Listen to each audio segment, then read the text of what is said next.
Nós somos o Luz da cidade, a gente chama Associação Cultural de Juiz de Fora, Minas Gerais. É a segunda mostra que faz em Curitiba, a gente fez o New Queer em 2015 aqui. Enfim, a gente queria agradecer imensamente a Caixa pelo patrocínio, pela pautar essa mostra nesse momento delicado de intolerâncias e construções de muros. E, enfim, novamente agradecer imensamente a Caixa. O filme que a gente vai exibir hoje é o Te Prometo Anarquia, do diretor Julio Hernández Cordón. O Julio veio aqui apresentar o filme e depois a gente vai ter um bate-papo com ele aqui. Queria chamar o Julio para falar um pouco mais sobre o seu filme.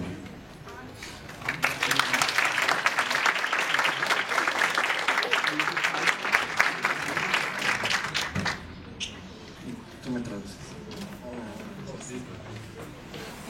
You understand Spanish? Bueno, para mí es un honor estar aquí.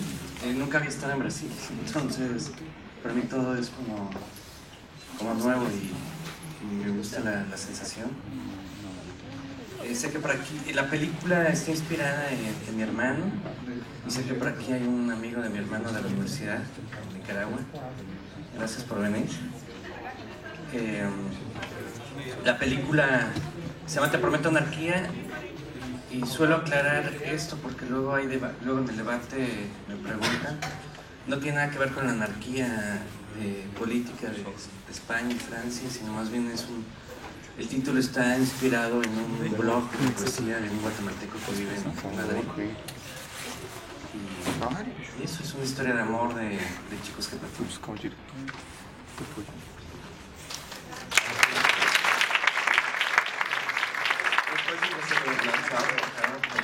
Depois eu brinco. Bom, obrigado a todos, e a gente, depois da sessão, a gente vai ter um bate-papo com o Julio, e depois a gente tem um coquetel de boas-vindas aqui fora.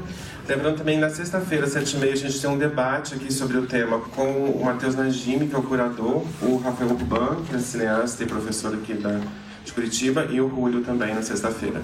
Bom, boa sessão a todos, vocês vão gostar do filme incrível, e a gente se vê durante a mostra. Boa noite. Iba a ser mi segunda película y se convirtió en la sexta. Es una historia que está inspirada en mi hermana. Es una relación, mi hermano es gay y es una relación de amor que él tuvo, y lo que hice fue como ficcionarla de varias maneras.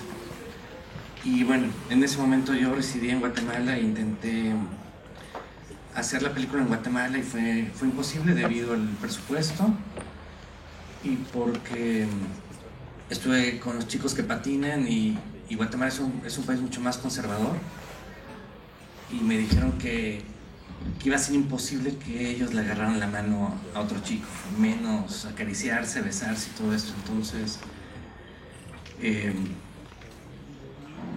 fue el momento en que también como que me di cuenta que ya tenía que regresarme a México. También soy un mexicano guatemalteco, entonces la película también fue como una excusa para regresarme a México a hacer cine. Pero ante todo, lo que quise hacer fue una historia de amor inspirada como en lo que comenté, ¿no?, de mi hermano, y en el cine negro, ¿no? Siempre el cine negro tiene como estas relaciones como fallidas y que sí, relaciones que, por más que el cine negro se trata acerca de criminales, siempre hay una historia de amor en el trasfondo que siempre nunca se concreta, ¿no? Vocês entenderam tudo? Deu para entender? Alguém quer fazer alguma pergunta? Bueno, comentarles que ninguno de los chicos son actores. No son actores, tampoco son ellos asumen como heterosexuales, entonces también fue como algo increíble haberme topado con ellos. Los encontré en Facebook, entonces, y fueron dos chicos que se convirtieron se volvieron profesionales en el rodaje, ¿no? O sea, se entregaron de una manera que a mí me sorprendió, y entre ellos no se conocían tampoco.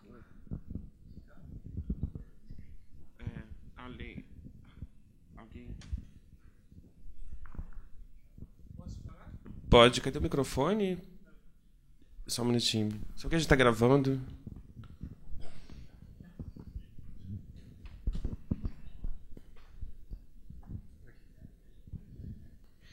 Boa noite, meu nome é Márcio.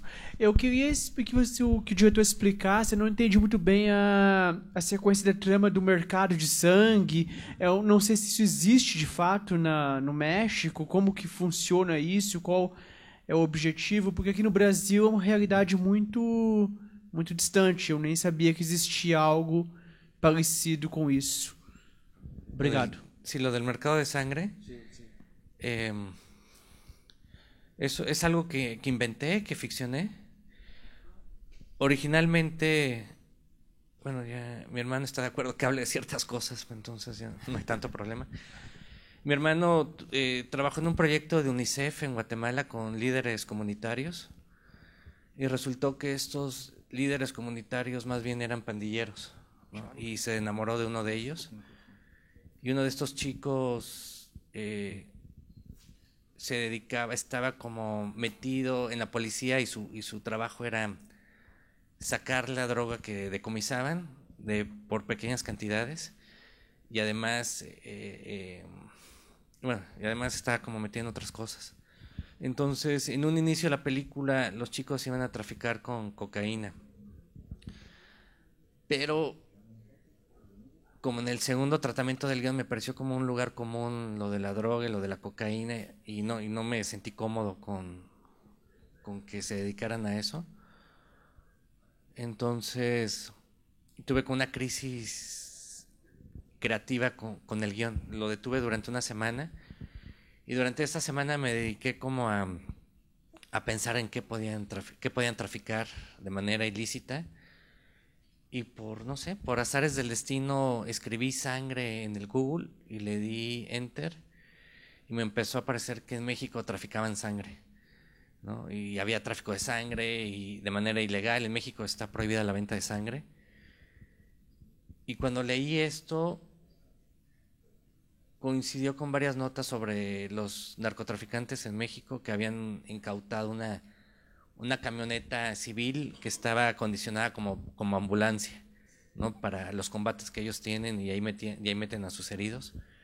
Entonces, automáticamente hice clic y dije, bueno, si ya tienen ambulancias, sus heridos no pueden ir a un hospital público ni privado, seguramente tienen como sus clínicas clandestinas y si es prácticamente en México lo que hay es una guerra, ¿no? Y si hay heridos de bala y de sangre, lo que necesitan es sangre para curarlos.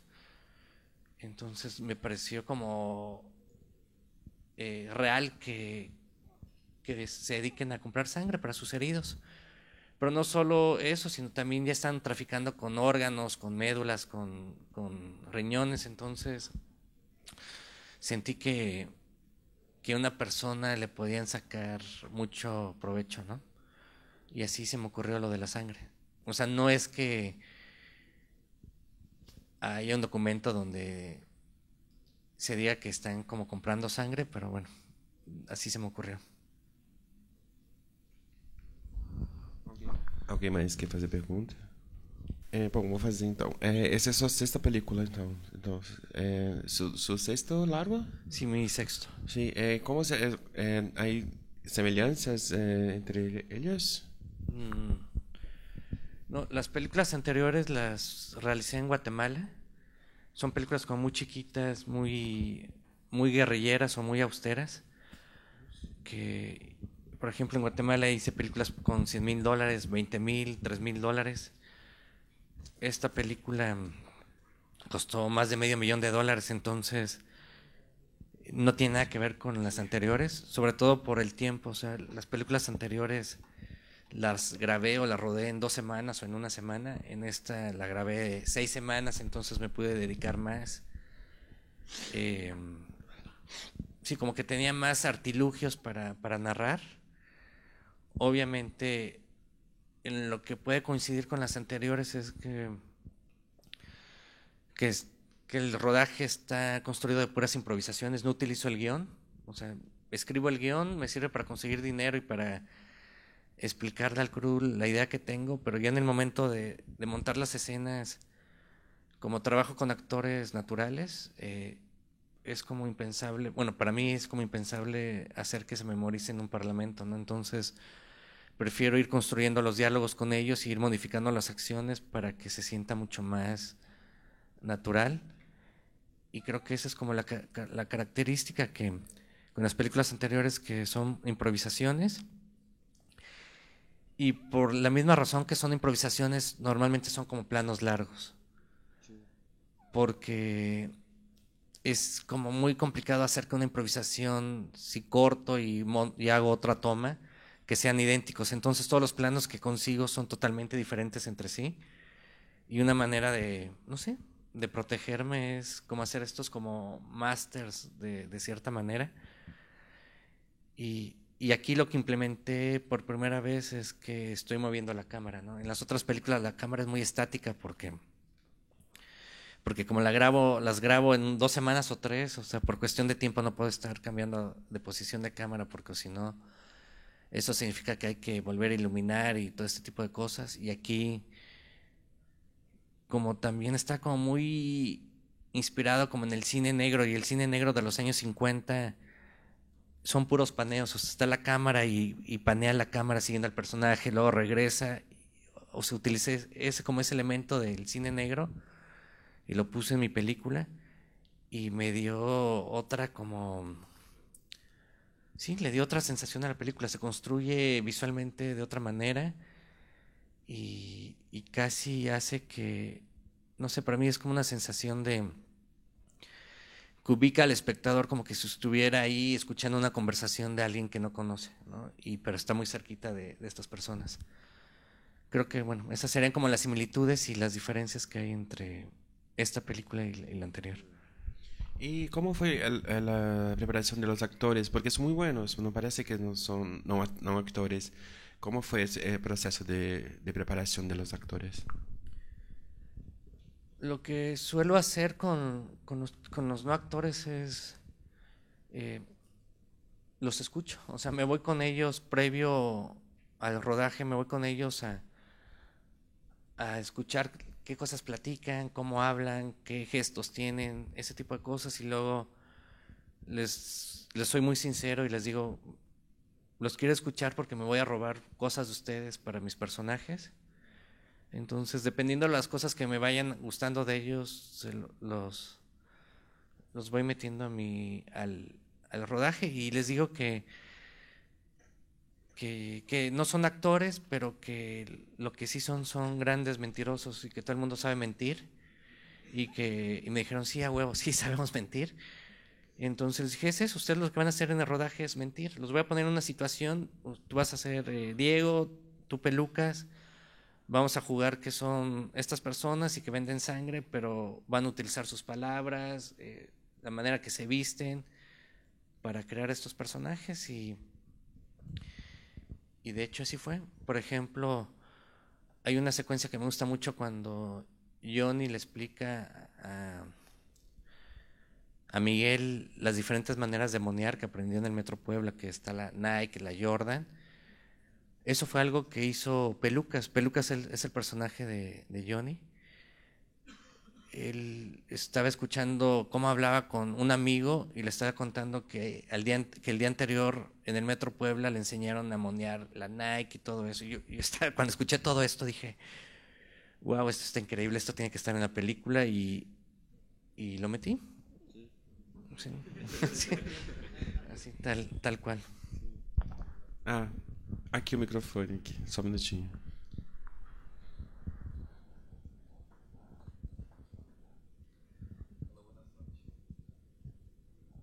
Bueno, buenas noches. Me gustaría saber respecto del soundtrack, que está muy buenísima, las canciones, todo. Me gustaría saber cuál fue la inspiración y también dónde puedo encontrar para escuchar las músicas después. Ok. Es la primera vez que tuve presupuesto para comprar las canciones. Normalmente nunca, sin las películas anteriores, nunca tuve dinero para comprar las canciones. Entonces, en esta ocasión le dije a los productores que como yo sabía que había dinero, les dije, chicos, no sé cómo, pero quiero estas canciones, para mí son importantes, son canciones con las que escribí el guión también, y también son canciones que yo escuchaba mientras estábamos en el rodaje. El trap, las dos canciones de trap que salen es de un chico puertorriqueño que se llama Jazz Bandana. Está en YouTube. ¿Quién más? Bueno, la canción de Sony es una versión de Los Iracundos, que es un grupo de Uruguay, como de los 60, 70. La canción del final es un grupo de Boston que se llama Galaxy 500, que también está en YouTube. Y luego la del Metro, la del Tri, es un grupo como de rock and roll urbano de México, que es como un grupo muy, muy importante como de la movida, como de los barrios, el Tri. Y creo que... y hay una canción cuando después de que están, que Johnny le explica la Nike y la Jordan, hay como un momento, una canción donde ellos se despiertan y Johnny se va a trabajar. Es una canción de un tipo inglés que se llama Baxter Dury, que es hijo como de un ponqueto inglés que se llama Ian Dury, de los años 70 también. Y son canciones que tengo en mi casa, ¿no? Que tengo, más bien que están en mi computadora y me pareció como interesante ponerlas y es extraño porque como supe lo que estaban costando cada canción, que fue como un platal, demasiado dinero. Al momento de rodaje, el editor me decía, Julio, yo creo que ya hay que cortar. Yo pensaba en cuánto había costado la canción. Dije, no, que siga, usémosla, hay que usarla toda porque hay que sacarle provecho, ¿no? Es demasiado dinero lo que está costando la canción para usarla solo 10 segundos o 20. Entonces se volvió como... sí, eso hizo que las secuencias fueran muy extensas, ¿no? Y que le diera también como un estilo particular a la película, pero fue como una manera como muy, o sea, poco pensada. Aqui tem duas pessoas sendo que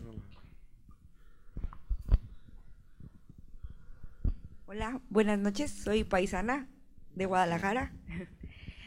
Creo que deberías explicarles qué es el monear, porque está una palabra muy diferente para ellos. Sí, monear, bueno, en México la gente sobre todo la gente los chicos de la calle se drogan con cemento, con pegamento, con solventes, y lo que hacen es humedecen una especie de trapo y están inhalando, y no sé, es algo que, no sé si en Pichote lo utilizan los niños, pero bueno, yo soy como muy fanático de esa película, entonces también lo tomé de ahí y La vendedora de rosas también, una película colombiana que también se drogan con eso. Y luego resultó que en México muchos chicos de los que patinan lo están utilizando, ¿no? No sé si lo están utilizando por hacerse sentirse como más undergrounds o más como que estuvieran más calle. Entonces dejó de ser como una droga que es como de clase social baja y se convirtió como una droga como un poquito como de pose, ¿no? Porque finalmente el personaje Johnny o Pelucas y sus amigos, ellos, bueno, lo que consumen más es marihuana, pero de repente cuando quieren hacerse los rudos, monean, ¿no? Y monear, bueno, es como la sensación de, sí, sí, monear es, bueno, viene de mono, pero no sé por qué le dicen monear realmente. Sí, sí. No sé. Eu vou tomar a liberdade de tentar fazer duas perguntas curtas, mas juntas, assim. Pensei em alguns filmes, enquanto estava assistindo esse, pensei em outros filmes que me parecem referências. Assim. Pensei no Kids, um filme lá de, acho que 96, mais ou menos. Pensei no Assassinos por Natureza, do Oliver Stone, que acho que talvez você conheça mais como Natural Born Killers. Uma história de amor contada dentro de uma circunstância muito diferente, né? E pensei num terceiro agora que me fugiu.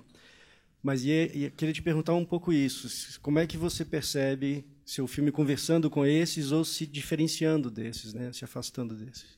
A segunda pergunta é, e o nome do filme? El final no...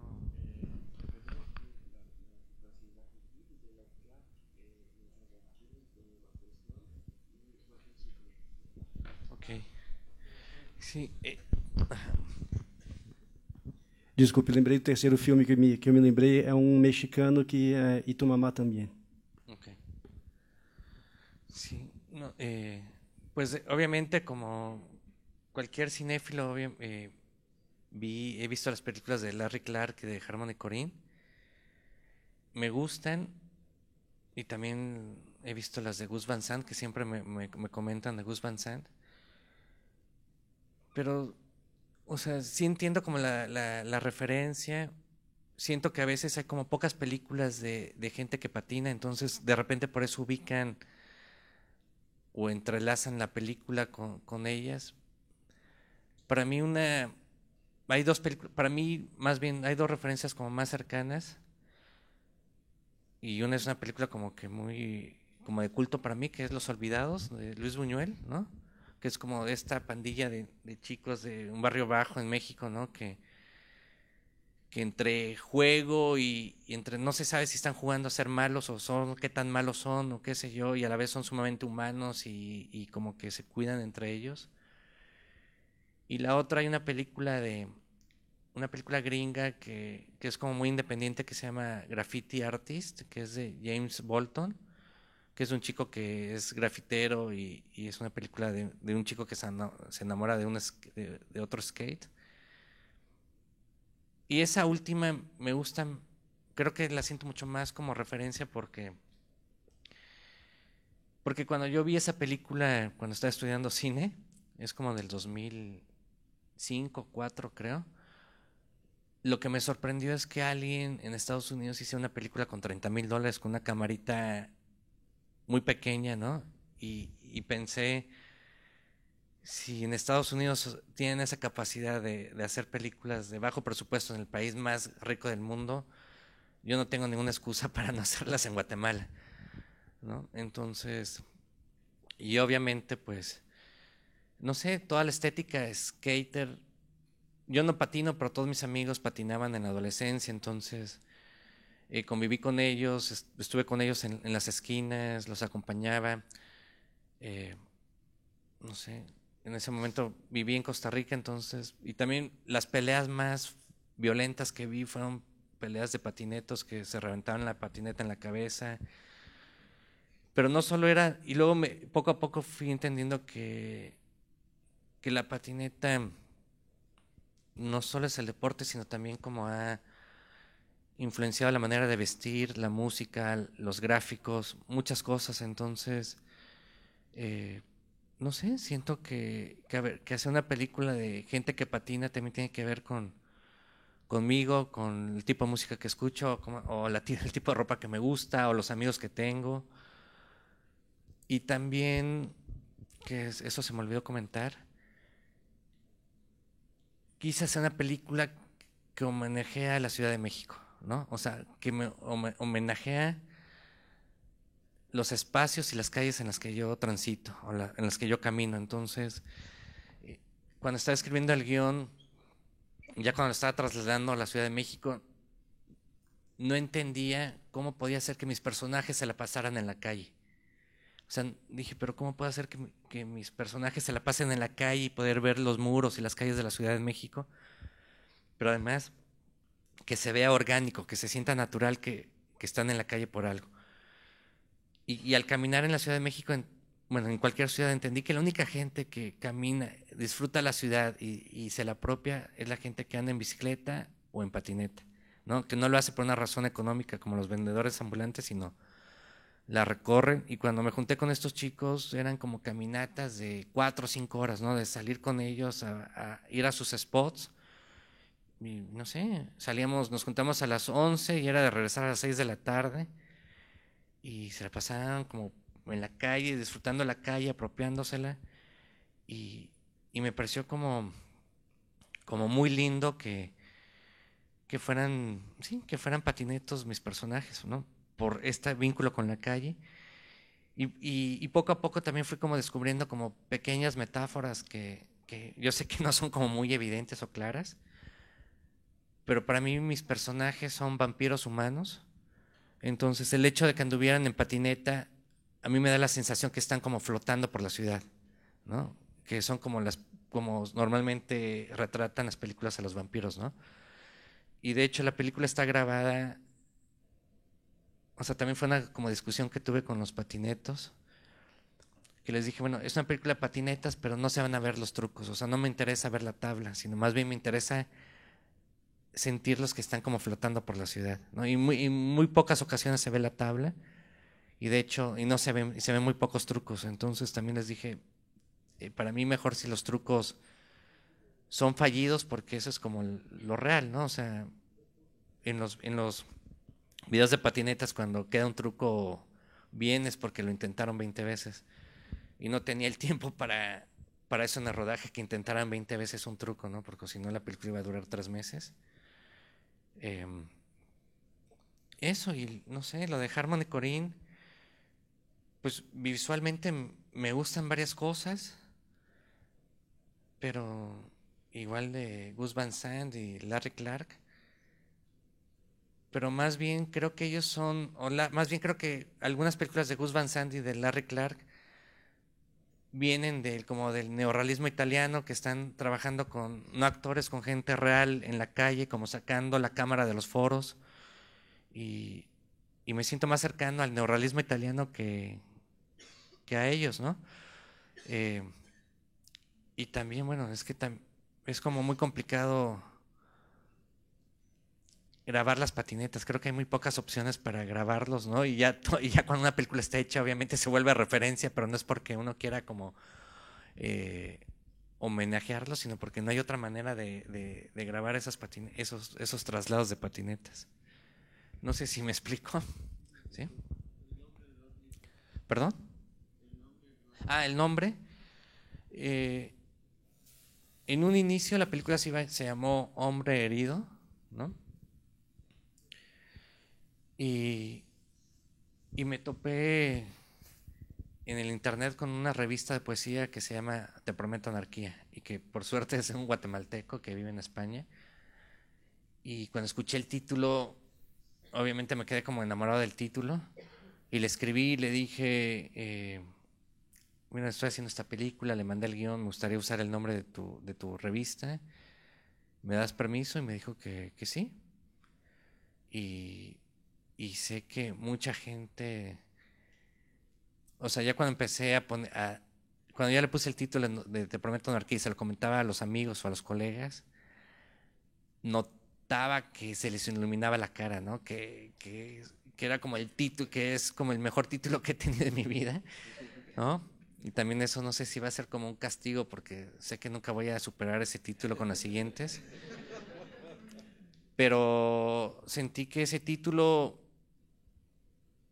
es lindo, tiene que ver con la película, a pesar de que no es una película política, y que tiene como un gancho de mercadotecnia, ¿no? O sea, que la gente se entusiasma con el título. O sea, mucha gente que me encontrado en los festivales que entra a ver la película es por el título, ¿no? Sí. Alguém mais quer fazer alguma pergunta? Aqui.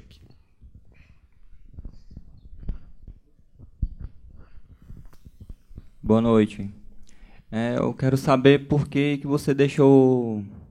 Você mostrou como terminou a vida de um personagem, né? Que ele ficou bem claro como o final de um, enquanto o final do Johnny ficou em aberto, né? Por que você decidiu deixar assim? Ficou meio que... Mostrou um, né? Se fudeu, e o outro ficou aberto, né? O outro.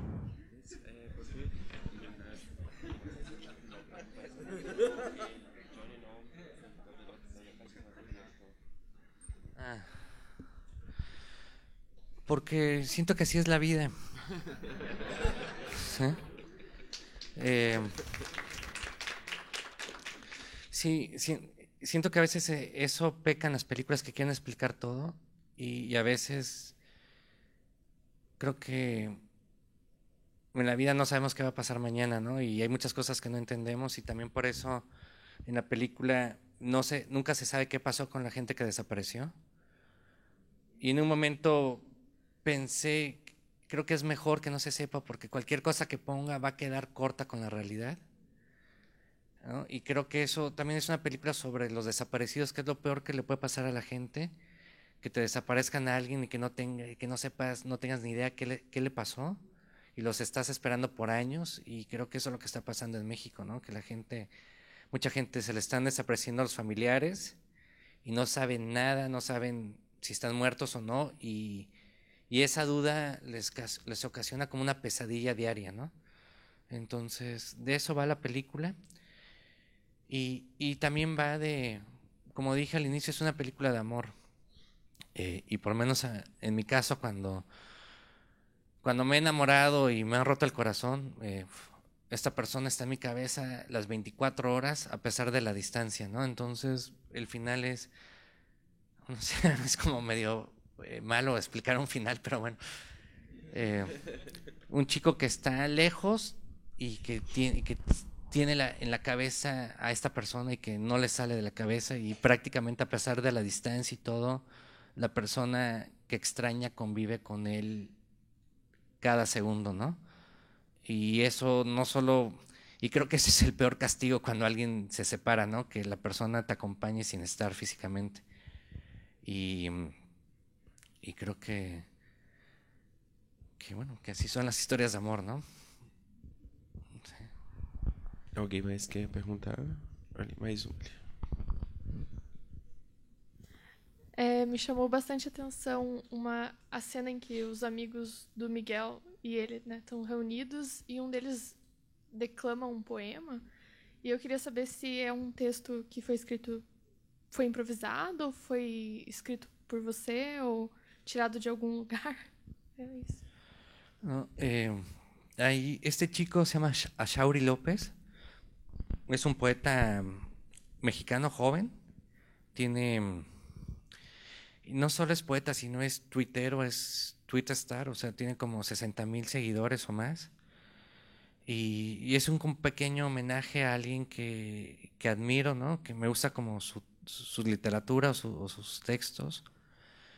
Pero no solo admiro eso, sino creo que admiro cómo las nuevas generaciones se apropian de las redes sociales y se autoproducen, ¿no? O sea, no necesitan ya publicarse, sino ya comparten sus textos y se vuelven virales, y eso me parece como alucinante. Y no solo eso, sino a través de esta relación que tiene con el Twitter y con las redes sociales, le genera ingresos, porque ya le pagan por escribir cosas, por hacer tweets de tonterías. Entonces él trabaja en su casa escribiendo sus cosas, y cada vez que escribe algo le genera como, o sea, es alguien que sí, que vive de su arte de cierta manera. Obviamente vive de una manera muy sencilla. Es un chico que debe tener como 26 o 27 años. En la película tenía como 24 o 25. Y otra cosa interesante de él es que le hacen spoken word. Entonces él musicaliza sus poemas. Y son como presentaciones. Él me dijo que le parece muy, muy viejo presentar un libro. O sea, que él ya no cree en presentar un libro y leer un libro, que eso es como para abuelitos.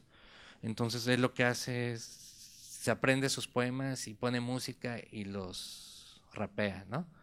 Y que eso hace que sus textos tomen otra forma y la gente se los apropia de otra manera, ¿no? Entonces, y él, no sé, él siempre argumenta que cuando la gente en las presentaciones de sus colegas, de escritores, la gente está leyendo, que la mitad de la sala está como bostezando, y en que en sus presentaciones la gente está bailando y aplaudiendo y coqueteando, ¿no? Entonces, que eso es como lo que a él le gusta. Se llama Ashauri López, es sin H, es muy fácil de encontrarlo en internet. Sí. De hecho, hace un año están estos premios Fénix, que son como premios de cine iberoamericano, y uno de los presentadores fue Fito Páez, este músico argentino, y él se pasó toda la fiesta buscando a Shauri López porque quería emborracharse con él. ¿No? Y de hecho se emborrachó con él hasta las 10 de la mañana, entonces es muy lindo porque en cualquier lugar donde se presente la película siempre hay alguien que me pregunta por el trabajo de Shauri López. Boa noite, meu nome é Kátia. Primeiramente, eu queria parabenizar, né, ambos. Acho que eu digo ambos porque eu achei muito bacana a ideia da mostra e não tive a possibilidade de ir em São Paulo quando passou, né, em maio. Então, por um impulso, até agradeço pelo impulso que a gente teve em vir a essa mostra, porque eu achei sensacional. Esse e o filme anterior, também o primeiro, né? Não é propriamente uma pergunta, na verdade. É um comentário, né, na verdade.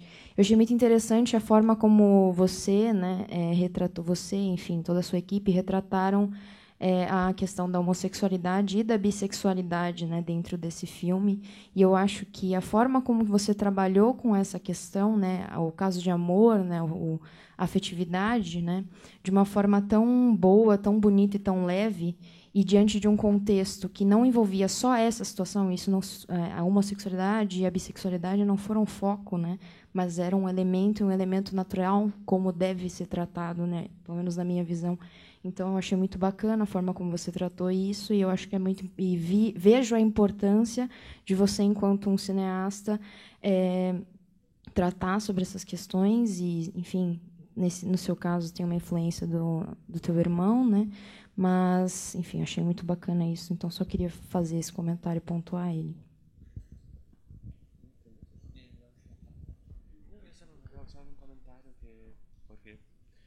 Muy bien de la bisexualidad, de la homosexualidad, pero no es como tema principal, es como un contexto dentro de otro contexto. Es solo un comentario. Gracias. Obrigado. Obrigado. Sí, es extraño porque mucha gente no la considera una película gay, porque dicen que los personajes no se asumen como gays. Y creo que a diferencia de este género de cine o estas películas, es que ellos no hablan sobre esto. Lo son y no necesitan como decirlo constantemente lo que son, ¿no? Y también, por otro lado, cuando estaba como hablando con mi hermano, él fue como muy claro con la película. Me dijo, a mí lo que me interesa, Julio, es, si lo llegas a hacer, es que no hagas una película de locas. O sea, no quiero o sea, yo no soy una loca. A mí me gustan los hombres que parecen hombres, y hay como varias versiones de gente que le gustan los hombres. Yo soy como de esta vertiente, ¿no? Si hay un hombre que es medio afeminado, qué sé yo, prefiero estar con una chica, ¿no? Algo así me dijo, ¿no? Entonces mantuve como esa idea, ¿no? De manera como muy respetuosa a cómo mi hermano vive su sexualidad, ¿no? Y eso fue también lo que hablé con los chicos, de que ellos son chicos que se comportan como heterosexuales, pero les gustan los chicos, ¿no? Y fue muy extraño porque ellos se asumen como heterosexuales, pero después de la película, de ver cómo ellos se besaban y todo esto, a mí me dio la sensación que ellos ya habían tenido experiencias con otros chicos, ¿no? Y que no lo decían abiertamente, o sea, porque fue como muy loco. O sea, en las escenas eróticas les comentaba, bueno, chicos, aquí ya llegó el momento crucial donde ustedes pues van a acariciarse, se van a besar, y tú le metes la mano dentro del calzoncillo y todo esto, y todo el crew está como muy pendiente de generar una atmósfera de tranquilidad. Y ellos, sí, no te preocupes, Julio, todo bien. Y decía acción, y lo hacían en segundos, ¿no? Sin ningún pudor, sin nada. Y no sé, creo que también las nuevas generaciones son mucho más tolerantes con la diversidad sexual o con la experimentación sexual o qué sé yo. Y al final, pues, la película está retratando esa generación, ¿no? No sé si... a veces me da un poquito de temor de meter la pata con el tema de la diversidad sexual porque de repente me pueden linchar después, pero la película se hizo con mucho respeto y los comentarios también son muy respetuosos, ¿no? Sobre todo con lo que me pidió mi hermano. Alguém mais quer perguntar? Ah, aqui. Boa noite. Uma das últimas cenas, quando o Johnny foge daquele lugar onde ele está com a mãe dele e ele patina com o skate por uma rodovia, é uma pergunta mais técnica. Eu queria saber como que foi filmada aquela cena, se ela foi usada com drone, se tinha algum tipo de guindaste. Yo había pedido un dron para esa escena, la de cuando suena la canción de Johnny, de Sony, perdón. ¿Te refieres a esa escena en la autopista? Sí, yo quería un dron y en eso me dijeron, Julio, pero es que el dron más no sé qué, tienes que decidir si quieres la canción o quieres el dron o todo esto. Y dije, no, pues bueno, sin dron, ya veo cómo lo soluciono. Y cuando llegamos al espacio, de repente al fondo me encontré con un puente. Y me fui corriendo a ver el puente, y es un puente que atravesaba la autopista, ¿no? Entonces, y llamé a la fotógrafa y montamos la cámara en un pick-up. Y entonces estamos como en la parte baja del puente y cuando se eleva es que el pick-up está subiendo el puente. Y cuando se vuelve un plano mucho más cercano es porque el puente está atravesando por donde él patina. Entonces da la sensación que es un dron, pero es un puente. Y es lo único que le agradezco a las películas que hice en Guatemala de muy bajo presupuesto, que me dieron la oportunidad de solucionar cosas de manera creativa, ¿no? Sí. Alguma pergunta mais? Alguém? Ouviu alguém levantar a mão? Não. Solo la última. Me gustaría saber, aquí en Brasil tenemos recursos para hacer cinema, arte, todo. En Guatemala y México también hay eso para el cine. ¿Cómo es para conseguir eso, así como una forma de recurso del gobierno para el arte? Así. Me gustaría saber más o menos si es una cosa más técnica. Okay. No, en Guatemala no hay nada de nada, ¿no? De hecho, ni siquiera hay medicinas en los hospitales. Y en México creo que junto con Brasil, creo que México y Brasil son los países que más producen de América Latina, más que Argentina. Y en México creo que se producen 120 o 110 películas al año. Y hay películas de $5 millones, 4 a $500,000. Y sí, yo sí creo que el gobierno tiene que ser mecenas de la creación artística, por una simple razón, porque si no el arte solo sería de la clase alta, ¿no? Entonces, cuando el gobierno es mecenas, da la oportunidad a la clase media y a la clase baja de poder crear, ¿no? Entonces, eso para mí es vital, ¿no? Que se democratice la creación. ¿Y cómo es la entrada de las películas en el cine, en las salas de cine en México? Es fatal, les va muy mal. Por ejemplo, Te Prometo Anarquía, creo que en las salas comerciales estuvo 2 semanas y la gente y el cine nunca colocó el póster en la vitrina. en la marquesina, que es como este rótulo que tienen en la fachada de los cines, nunca puso el nombre de la película. Es como muy extraño porque es esta cadena que se llama Cinépolis, que es una cadena inmensa que hay en México y que tiene sucursales en toda América Latina y en la India. Patrocina uno de los festivales más importantes de México, que es el Festival de Morelia. Que digan que apoyan el cine mexicano con ese festival, pero cuando las películas tienen que ir a la corrida comercial, el apoyo es como inexistente, entonces es como difícil. Y me imagino que pasa igual que en el resto de los países, que de repente las multisalas, están multisalas en los centros comerciales con 10 salas y hay 4 películas, ¿no? Está La Mujer Maravilla en 8, Spider-Man en otras 4 y eso, ¿no? Entonces es complicado. Y las películas que generan taquilla en México son películas como de comedia, con actores de televisión, que son películas sumamente locales, que solo sí, son películas que difícilmente salen del país.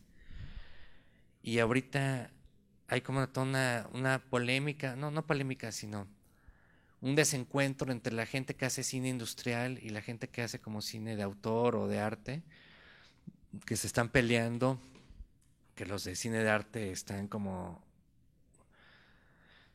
señalando a la industria y qué sé yo, y viceversa. Y creo yo que ambos cines tienen que existir, ¿no? O sea, si no existiría uno, el otro no existiría tampoco. Entonces creo que para mí los dos tipos de cine tienen que estar y pueden convivir. Y por otro lado, en México está la fortuna que hay una cinemateca, la Cineteca Nacional, que es inmensa, que lleva más de 120,000 personas al mes, y que tiene como 12 salas, y ese es como un oasis. Y en la Cineteca, bueno, ahí Te Prometo Anarquía le fue muy bien, fue como la película mexicana más vista del 2016, ¿no? Entonces, siento que al cine de autor o de arte, si le dan la oportunidad de que conviva con la gente, pues la gente lo puede como digerir de otra manera, ¿no? Sí. ¿Alguien más quer perguntar? Solo agregar algo Sí. Justamente 3 semanas antes de rodar la película sucedió en México en el 2014 lo de los estudiantes de Guerrero, de los 43 estudiantes, ¿no? Que desaparecieron.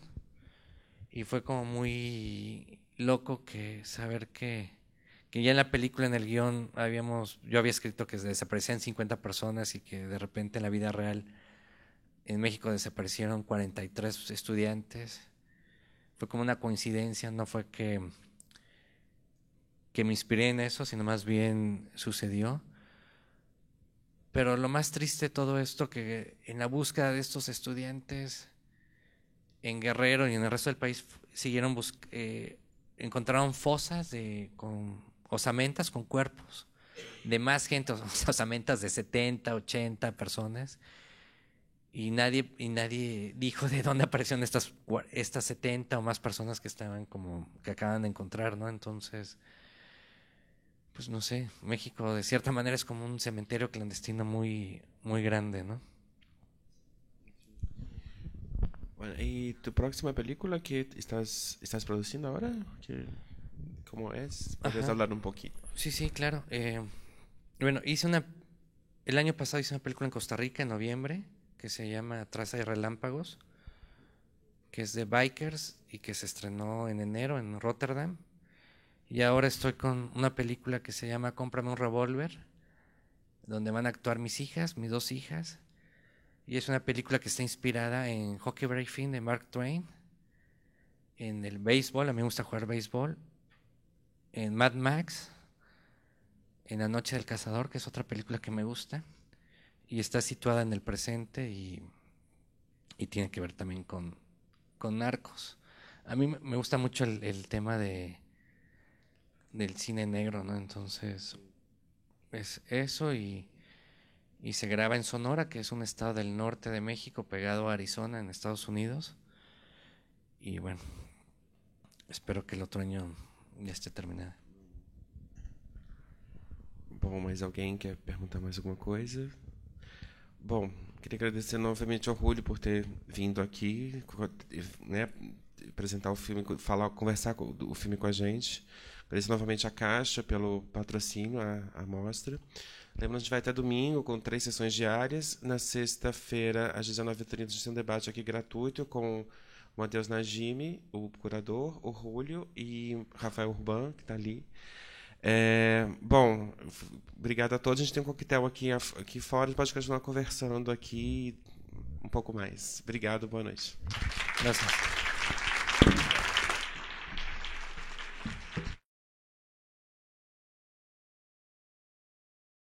México están increíbles. Cuando vi el catálogo me sorprendió mucho que la curaduría que tiene la muestra. Gracias.